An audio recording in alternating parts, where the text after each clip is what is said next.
my fellow fighters and the people of the world. It's very interesting to see how the revelations of General Mkhwanazi's confessions are taking us in South Africa. And now I get it. To be honest with you guys, I get it why the MK party is panicking, trying to pull all sorts of gimmicks to scare away Mkhwanazi from confessing. But I guess they were too late to the party. As of today, the MK party was at court trying to fight the Madlanga Commission to be stopped. And I don't know why, because they were promoting the Madlanga Commission and they didn't want General Mkhwanazi to come or be subpoenaed to come and confess at the other committee they were saying is busy with Madlanga Commission. I thought they were understanding that he's busy with the Madlanga Commission, but now they want to stop the commission. But I get it. It's because General Mkhwanazi could easily say anything that implicates anyone, like the colored leader. Listen to what he says here. The Adams appear to have came into the position of an intelligence information. And this information is classified on its nature that Mr. Adams should not be in possession of. So it is an information that is intended for another structure of parliament. If it comes to his position and as a lawmaker, as a person who is serving in parliament, he ought to know that when I'm in possession of information from crime intelligence that is classified, it must be handed over to the Joint Standing Committee of Intelligence so that it can be interrogated, regardless of the status of that information. So that is expectation that one has towards a lawmaker, such as Mr. Fazel Adams, who is currently serving in Parliament. Because this classified information we are referring to here, it's involving personal information of individuals that is deposited at crime intelligence or extracted by crime intelligence when the crime intelligence is conducting the vetting process for security clearance for individuals. It's a very sensitive information because it digs deeper to your personal information, your relatives, your criminal records, and everything that the state wants to test in order to confirm whether you qualify to be given a security clearance certificate or not. Such a clearance will then allow you to be in possession of sensitive material. The same applies to the members of the Joint Standing Committee in Parliament. It is only those members of Joint Standing Committee in Parliament that are vetted, and their information is in the disposal of this intelligence structure. And once they pass that vetting, certificates are issued to them. The colored leader, Mr. Adams, apparently he's been implicated in some shenanigans that involved him speaking about information he was not supposed to speak about in public. Information that is confidential. And he spoke about it in a way which he was not supposed to speak about. He spoke about information that was only given to a committee, and a committee that he was not part of, this Mr. Fidel Adams. I don't necessarily see anything wrong or heard anything wrong that speaks of like he did something wrong, maybe like he destroyed someone's life or maybe was involved in crime. I didn't hear General Mkhwanazi say that about Mr. Fidel. All I heard was this thing that Mr. Fidel was busy entertaining information that was never supposed to be entertained by a person like him. Confidential information. Of course, sharing confidential information, there is a crime that comes with that. There's laws that create crimes for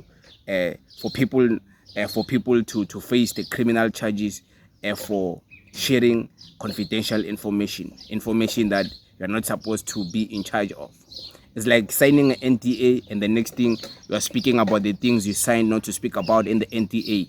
They can come and sue you, they can come and destroy your life, they can do anything because it's just the law. The law is way too long. The long arm of the law, like they say. But even this guy, the way he has been moving, Mr. Fidel Adams, the way he even speaks about General Mkhwanazi, it gives hints, you know, and people today are validating what they used to say back then to now.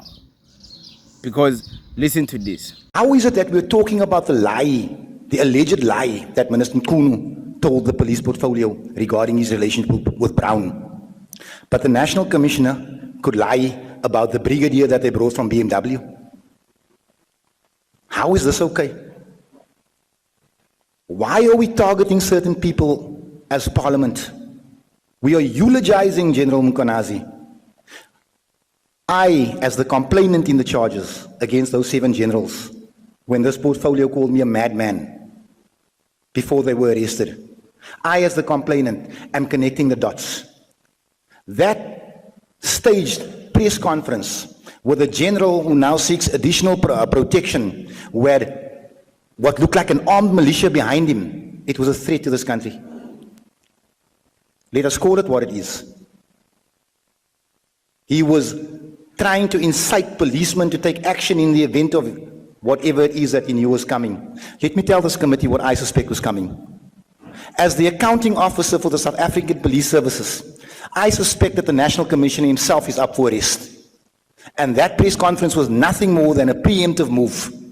And the country appears to have fallen for it. General Mkhwanazi must appear before this committee. The National Commissioner must appear before this committee. The IDAC must appear before this committee. General Kumalo, General Lushabo must come and sit in front of this committee.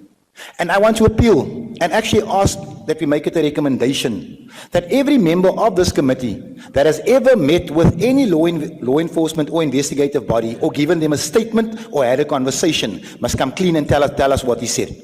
I will be the first. I know Honorable James has had that conversation. I have a suspicion there are a few more other people that are hiding things within this committee. Now, in order to clean out the service, we must all be honest. We can't demand accountability from the boys in blue. It's been exposed, found saying things like this in the past. And people who speak like this is usually people who speak because they know they could easily be implicated. Why are you so much? This is the guy who should be trending. But people would rather make Julius Malema trend for saying General Mkhwanazi created a mess. They would rather make Julius Malema trend than make this guy trend. That's how you know a paid agenda towards the EFF. But this is not about that. But I'm just trying to give you a hint of how society treats certain people. This guy currently right now, I think, is going to get away with all of this. The media won't talk much about him. The people won't talk much about him. Had General Mkhwanazi said the same thing he said about Mr. Fidel Adams, and had he said it about Julius Malema was given confidential information, he spoke about it, you would see the public today how they would be reacting. But yeah, based on his past utterances, Mr. Fidel, the colored leader, yeah, man, it's like the way he was speaking about General Mkhwanazi, it was kind of turn off, you know. It was kind of a turn off. And that's the real turn off. That's a turn off. Not what Julius Malema was saying. This is the turn off.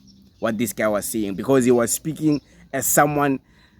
There's a difference between saying General Mkhwanazi must come and confess in the other committee. Must come and confess because this other committee is going to be binding. And the commission is not binding. So he must come here because he's the one who created this mess. So he must come and confess more and say these things under oath. There's a difference between saying that and someone saying General Mkhwanazi is speaking lies.